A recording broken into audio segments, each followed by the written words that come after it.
Praise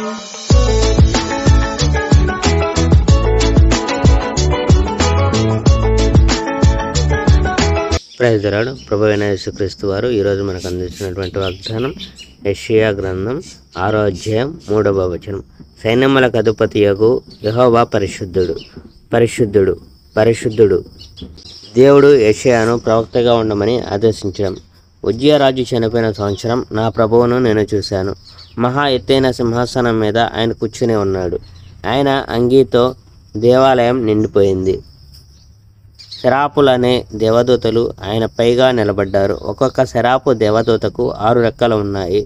ఆ దేవదూతలు వారి ముఖాలు కప్పుకునేందుకు 2 రెక్కలు, పాదాలు కప్పుకునేందుకు 2 రెక్కలు మరియు ఎగిరేందుకు 2 రెక్కలు ఉపయోగించారు.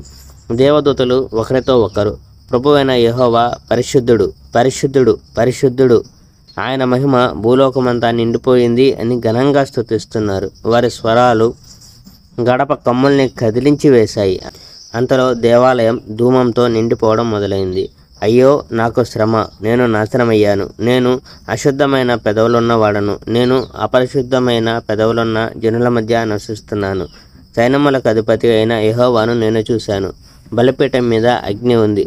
శరాపు దేవదూతల్లో ఒకరు ఆ ఆజ్ఞల నుండి మండుచున్న ఒక నిప్పు కణాన్ని తీయడానికి ఒక పట్టకారు ఉపయోగించారు.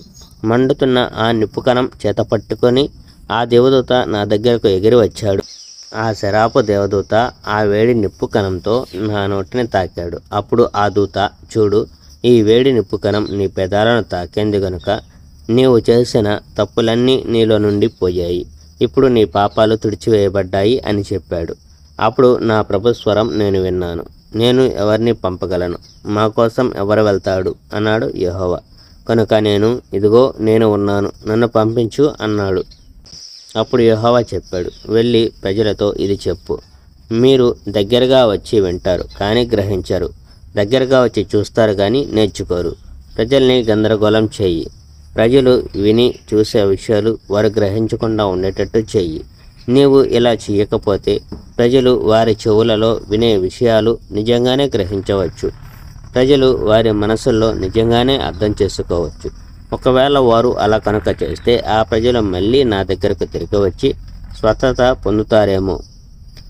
అప్పుడు నేను, ప్రభు, ఎన్నాళ్ళు నేను ఇలా చేయాలి అని అడిగాను. యెహోవా జవాబు ఇచ్చాడు, పట్టణాలు నాశనం చేయబడి ప్రజలు వెళ్ళిపోయేంత వరకు ఇలా చెయ్యి. ఇళ్లలో మనుషులు ఎవరు నివసించకుండా ఉండే అంతవరకు ఇలా చెయ్యి. దేశం నాశనం చేయబడి నిర్జనం అయ్యేంత వరకు ఇలా చేయము. Praise the Lord. May God bless our India.